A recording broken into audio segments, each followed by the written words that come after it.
Más salud, más vida. Este es un podcast de Global Obesity Group.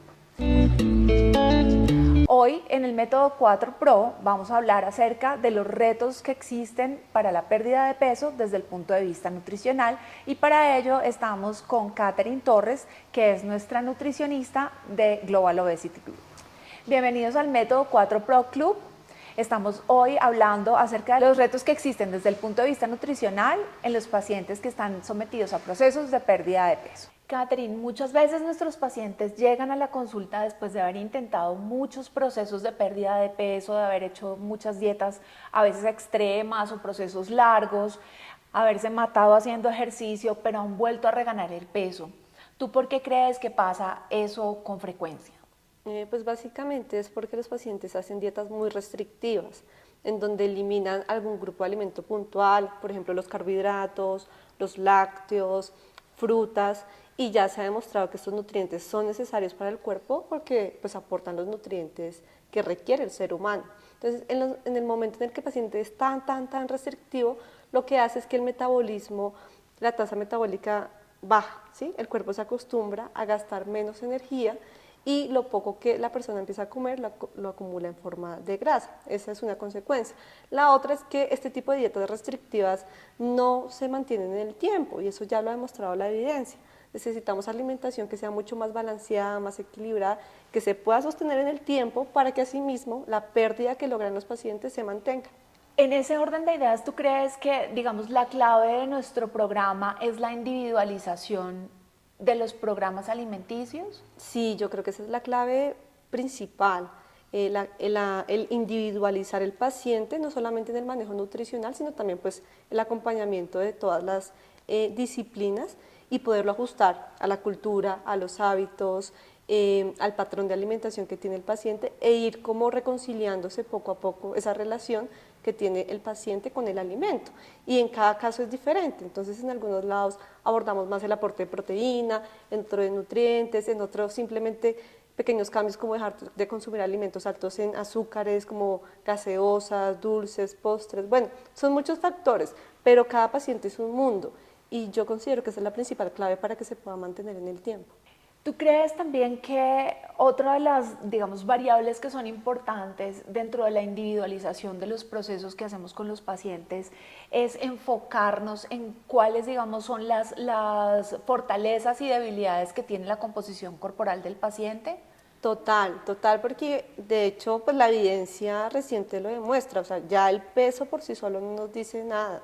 O sea, el peso, bueno, nos sirve de referencia para ver la evolución del paciente, pero lo fundamental es evaluar la composición corporal y entender que un individuo tiene pues músculo, grasa, piel, hueso, vísceras, y todo eso pues compone pues al ser.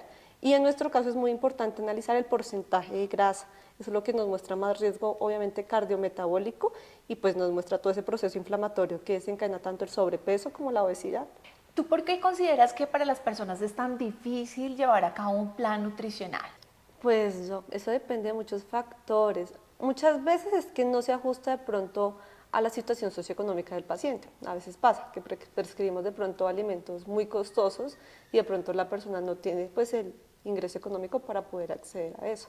Otras veces es que no se tienen en cuenta los gustos, las preferencias de los pacientes. Entonces de pronto el paciente te dice, bueno, no me gusta este alimento, y tú se lo colocas en el plan. Entonces va a ser muy difícil que tenga una adherencia como tal. Y otro punto importante es que se debe ir paso a paso, pues acompañando en el paciente durante ese proceso de creación de hábitos, porque es que a veces se entrega pues pasa muchas veces que tiene una consulta aislada, se entrega un plan y se abandona el paciente.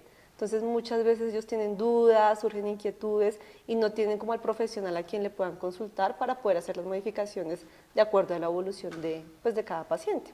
Yo también creo ahí que es importante la parte de educación. Cuando tú tienes un programa que tiene un seguimiento más estrecho, existe también pues la posibilidad de que vas poco a poco haciendo que el paciente se conozca a sí mismo y vaya conociendo cuál es el método de alimentación que va a hacer que tenga buenos resultados y sobre todo que los pueda mantener a largo plazo. Y hay un concepto que a mí personalmente me gusta mucho, y es dejar de cambiar, pues como cambiar el concepto mental de una dieta por una forma de alimentación, o sea, algo que sea no cuando uno tiene como la preconcepción de la dieta, piensas que va a llegar un punto donde vas a terminar la dieta y entre comillas vas a volver a darte un gusto o un lujo en cuanto a la parte nutricional. Total, sí, total. De hecho, la base sí es la educación nutricional, o sea, siempre va a estar ahí la educación a lo largo del proceso.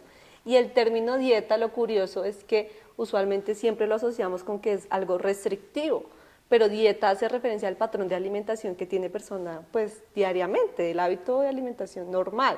Pero hablamos de dieta y es no, me van a quitar, me van a prohibir, y el tema es aprender a comer de manera saludable y no es como un premio, sino que todos de vez en cuando consumimos algún alimento puntual. La cosa es el equilibrio. ¿Qué nos lleva al sobrepeso y la obesidad? El exceso. Que el dulcecito no es una vez al mes, cada 15 días, sino diario, 2 veces al día, 3 veces. Esto es lo que nos afecta principalmente. ¿Cuál crees tú que es el principal saboteador de los procesos de una nutrición saludable y de un proceso de pérdida de peso? Bueno, digamos que pues muchas veces la parte cultural afecta un montón. Por ejemplo, pues las guías colombianas han demostrado que acá en Colombia el mayor porcentaje de ingesta de la población colombiana es de carbohidratos. Entonces nuestra alimentación, a pesar de que tenemos gran diversidad de frutas y verduras, tenemos mayor consumo de harinas principalmente, ¿sí? Otro factor importante es la familia. Muchas veces cuando tenemos un paciente que está haciendo su plan de alimentación, que está haciendo esos pequeños cambios, a veces, pues obviamente hay una parte de una cara de la moneda donde, bueno, hay un acompañamiento, pues motivan al paciente, pero también hay un gran porcentaje donde por el contrario les dicen, bueno, pero ¿por qué no come más? ¿Qué hace comiendo esto? Sí. ¿Cómo hace la tortica? Ay, pero solo es un vaso de gaseosa. Y esto empieza a afectar muchas veces cuando hasta ahora está arrancando el paciente. Porque pues cuando ya el paciente tiene un proceso, ya ha creado sus hábitos, pues de vez en cuando lo que hablamos se puede. Pero cuando están iniciando muchas veces la familia también afecta pues ese proceso. En ese sentido también es muy curioso ver cómo la gente va comenzando a normalizar patrones de conducta, digamos por ejemplo de alimentos muy ricos en azúcares o en carbohidratos, como por ejemplo que a los niños se les ofrezca como desayuno un cereal y una arepita y un chocolate y este tipo de cosas, y hay muy poco balance, que creo que de nuevo vuelvo a resaltar el tema de la educación es clave en todos estos procesos, y cómo la gente que está a tu alrededor de cierta forma a veces quiere como complacerte y te ayuda a sabotear tu propio proceso. Otra pregunta que quería, o otra cosa que quería que me contaras un poco desde tu perspectiva, es cómo ves, digamos, como el tema de la individualización de los planes alimenticios de acuerdo a la actividad física que tienen las personas. Y es que, por ejemplo, nuestra comida típica criolla es riquísima en carbohidratos, o sea, un ajiaco es una cantidad, es harina sobre harina con harina de harina, pero la actividad física que realizamos, digamos, por lo menos en las ciudades, es completamente diferente a la que tienen las personas en el campo o los que fueron nuestros ancestros. ¿Y cómo lo ves eso tú reflejado en tu práctica diaria? No, claro, total. La actividad física siempre va a determinar el gasto energético del paciente. Entonces, entre mayor actividad física realice el paciente, pues debe comer más, ¿sí? Porque va a aumentar el requerimiento. Entonces, por eso es que siempre hay que individualizar. De lo mismo un paciente que camina, de pronto un paciente que trota de vez en cuando, alguien que va al gimnasio o un atleta de alto rendimiento, el requerimiento va a cambiar y las necesidades de cada macronutriente. Claro, si hablamos de nuestros ancestros, ellos caminaban un montón. Entonces, claro, de pronto cultivaban, hacían más actividad. Ahora todo es muy remoto, es muy virtual, muy digital, no se hacen las pausas activas y eso tampoco favorece al gasto. Por el contrario, favorece aumentar pues el sobrepeso y la obesidad. Y ahorita que comentabas el tema de los niños, pues eso también es un tema que en Colombia vemos bastante. Las cifras de sobrepeso y obesidad en la población infantil es altísima y cada vez aumenta más. Y es por el tiempo en pantallas, en redes sociales, la falta de actividad física y pues la creación de hábitos. Porque pues si evaluamos las loncheras saludables, pues muy poco. Usualmente es como la bebida azucarada, poca fruta, mayor pues aporte de carbohidratos, entonces falta mucha educación, obviamente desde los familiares, los macros, los padres, pero llevarlo a la primera infancia, porque pues no solamente es el futuro de la población, sino que también tiene un alto riesgo, no solo de obesidad y sobrepeso, sino es importante entender que el exceso de peso es un factor de riesgo para desarrollar otras enfermedades metabólicas a largo plazo. Sí, además que son enfermedades que son silenciosas y crónicas y que generan pues daños a órganos muy importantes a largo plazo y que es ya difícil de revertir cuando se ha iniciado desde una temprana edad tener este tipo de afectaciones. Quería hacer, o de pronto que habláramos un poco acerca de, digamos, cuáles, digamos, para las personas que no entienden muy bien este tema del metabolismo, ¿cómo funciona esto? O sea, ¿es cierto esto de que las calorías que entran son las calorías que salen? ¿Cómo ves tú este concepto del metabolismo? ¿Cómo se lo explicas a tus pacientes? ¿Cómo encontrar un balance ahí? Ok, o sea, lo podemos explicar, podemos hacer como el ejemplo con un vehículo. El vehículo necesita un combustible para poder, pues, desplazarse, ¿cierto? Y cumplir como tal con su función.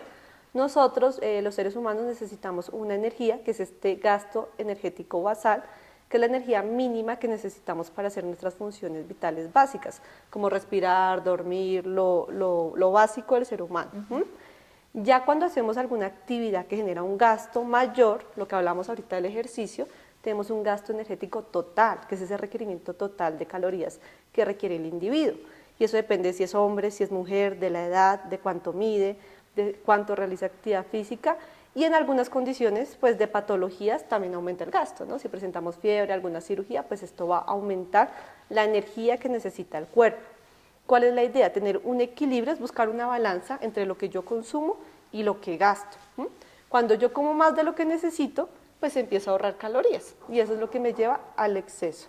Me encanta eso que dices acerca de la energía y sobre todo porque también así como uno elige el combustible para el vehículo y si tú tienes un carro de alta gama, de un súper buen cilindraje, bueno, yo no sé mucho de carros, pero si tú tienes un carro que le quieres dar lo mejor, pues vas a escoger la mejor energía disponible, que en este caso supongamos que sea la gasolina extra.